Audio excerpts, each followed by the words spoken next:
अस्सलाम वालेकुम वरहमतुल्लाहि वबरकातुहू। मैं डॉक्टर अब्दुल रऊफ़ ख़ान वट्टू पोली क्लिनिक से मैं आपसे मुखातब हूँ। प्यारे नाजरीन, आज जिस मौजू पर मैंने बात करनी है वो है ओलिगोस्पर्मिया।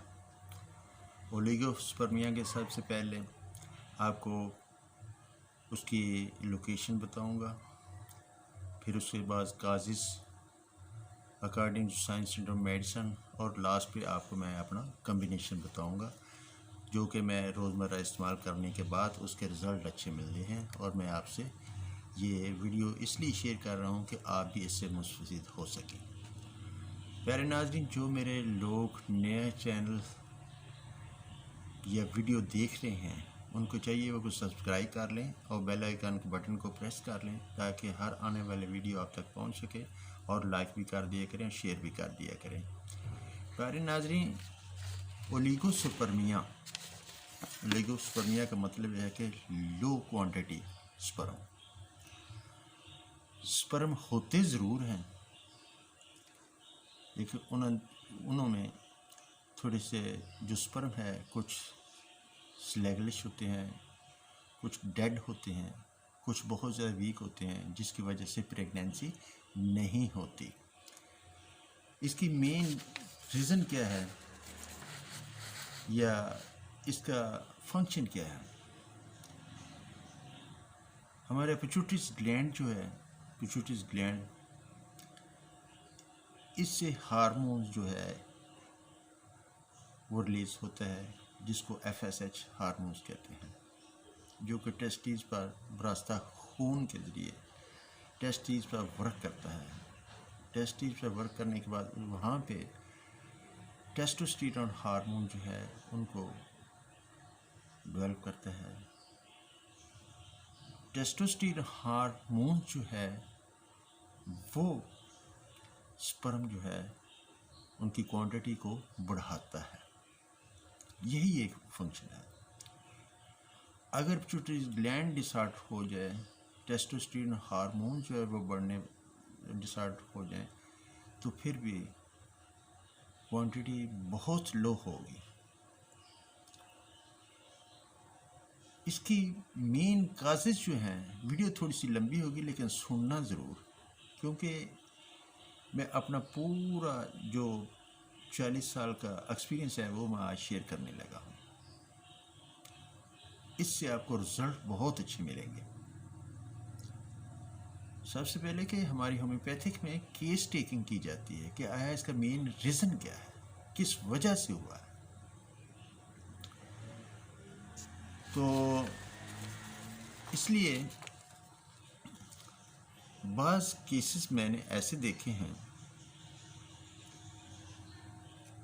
कि वो लोग जो गर्मी में काम करते हैं, क्योंकि अल्लाह ताला ने बॉडी टेम्परेचर जितना होता है उससे टेस्टिस का बॉडी टेम्परेचर जो है वो कम होता है। कम होने की वजह से स्पर्म जो है उनकी क्वांटिटी अच्छी होती है।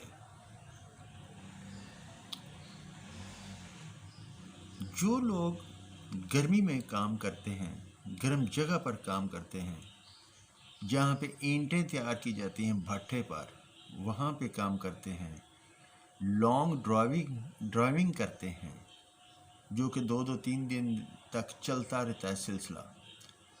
फैक्ट्रियों में काम करने वाले, वहाँ पे केमिकल या हीट बहुत ज़्यादा होती है। ये जो जगह होती है वहाँ पे टेस्टिस का टेम्परेचर जो है वो बढ़ने से स्पर्म अकाउंट जो है ना वो भी बहुत कम हो जाते हैं, बहुत कम हो जाते हैं। एक तो रीज़न ये है। दूसरा रीज़न डाइजेस्टिव सिस्टम। मैंने ये भी पेशेंट देखे हैं जिनका डाइजेस्टिव सिस्टम बहुत ज़्यादा डिस्टर्ब होता है, वहाँ पे लेज़ीपन होता है, नींद बहुत कम आती है, कब्ज़ बहुत सख्त, ओबेसिटी मोटापा बहुत ज़्यादा होना शुरू हो जाता है, चाहे वो थायराइड की वजह से हो या कार्बोहाइड्रेट बढ़ने की वजह से मोटापा, ओबेसिटी मोटापा होना शुरू हो जाए। मोटापा होने की वजह से स्पर्म की क्वांटिटी में फ़र्क पड़ता है, जिसकी वजह मेन रीज़न ये है वो प्रीमेच्योर एजुकेशन भी हो सकता है, रेक्टाइल डिसफंक्शन भी हो सकता है, जिससे भी प्रेगनेंसी नहीं होती। बाज़ पेशेंट मैंने देखे हैं कि टेस्टोस्टेरोन हार्मोन जो आता है, तैयार होता है, वो बहुत कम होता है।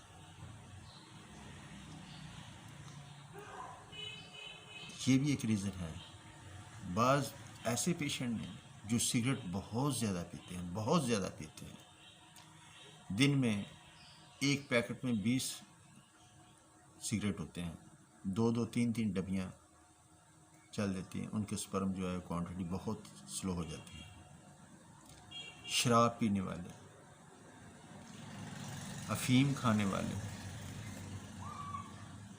नशा करने वाले, नस्वार खाने वाले, इनकी भी जो स्पर्म है उनकी क्वांटिटी कम हो सकती है। उसके बाद एंजाइटी, डिप्रेशन, ओसीडी, जिनका माइंड ही हर वक्त डिप्रेशन में रहे, उसको भी 90% जो है वो ओलिगोस्पर्मिया का केस हो सकता है। बाज़ का ऐसे पेशेंट हैं जो क्रॉनिक यूटीआई में हो या पस सेल आती हो, उनके भी स्पर्म काउंट बहुत कम होता है। सबसे ज़्यादा ओलिगोस्पर्मिया में जो मेन काजेज होती है वो है वेरिकोसील। टेस्टिस में वेनों में जो ब्लड सप्लाई होता है उनमें से क्लॉट्स बन जाते हैं, जिससे उनकी क्वांटिटी बहुत कम होती है। इसलिए जब भी केस टेकिंग करें, एक एक बात पूछें। पूछने के बाद उसका व्यू ऑफ पॉइंट को मद्देनज़र रखते हुए आप according to science symptom medicine select करें, इमीडिएटली फ़ौरन बंदा कवर हो जाता है। उसके बाद एक और रीज़न है हाइड्रोसेल। हाइड्रोसेल बाज़ होम्योपैथिक में उनका तो ट्रीटमेंट विदाउट ऑपरेट के होता है। हाइड्रोसेल की बहुत अच्छी मेडिसिन है जो कि इस्तेमाल करने से उनका ऑपरेशन नहीं करवाना पड़ता। अगर वेरिकोसील है, क्लॉटिंग है, उनकी ज़बरदस्त मेडिसिन है। वो मेरी वीडियो देखेंगे तो उनको भी आपको पता चलेगा कि आया कि वेरिकोसील, हाइड्रोसेल किस तरीके से हम मेडिसिन यूज़ करके उसको क्योर करते हैं।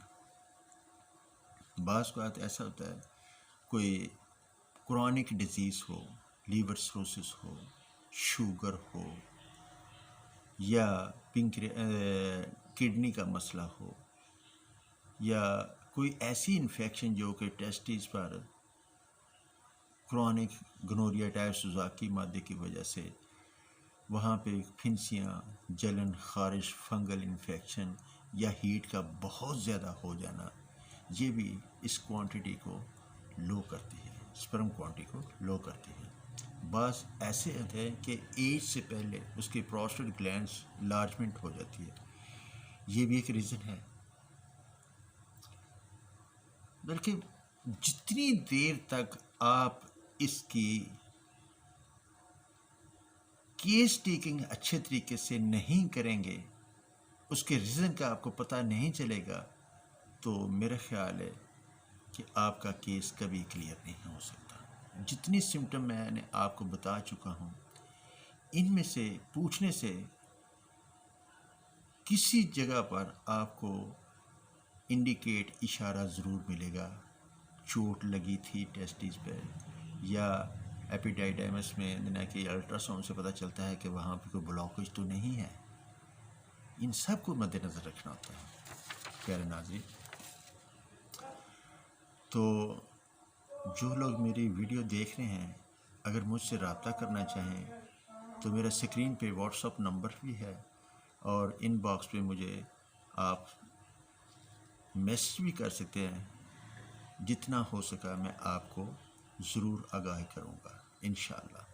चलते हैं मेडिसिन की तरफ। और जो मैं एक कम्बिनेशन इस्तेमाल करता हूँ जो कि बहुत अच्छा रिज़ल्ट देता है, उनमें 6 मदर टिंचर हैं। एनाकॉर्डियम, एग्नस कास्टिक, अश्वगंधा, डामियाना, जिनसिंग, उसके बाद लास्ट पे जो है वो है एक 30 में मेडिसिन।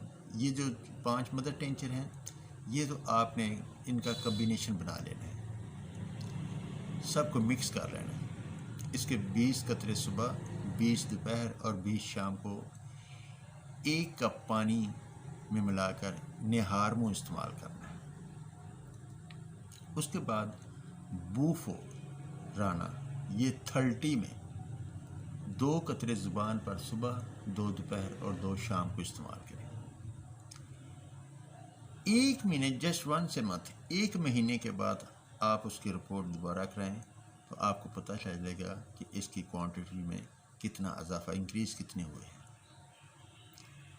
ये प्रैक्टिकल करने से पता चलता है, ज़ुबान से नहीं। प्यारे नाज़रीन, दुआओं में याद रखिएगा। अल्लाह ताला सबको अपने हिफ्ज़-ओ-मान में रखे। हाँ, अगर मुझसे रब्ता करना चाहें तो मेरे इनबॉक्स और व्हाट्सएप नंबर पर रब्ता कर सकते हैं। मैं इंशाअल्लाह आपको अच्छे तरीके से गाइड करूँगा। बहुत बहुत शुक्रिया। अस्सलाम वालेकुम व रहमतुल्लाहि व बरकातहू।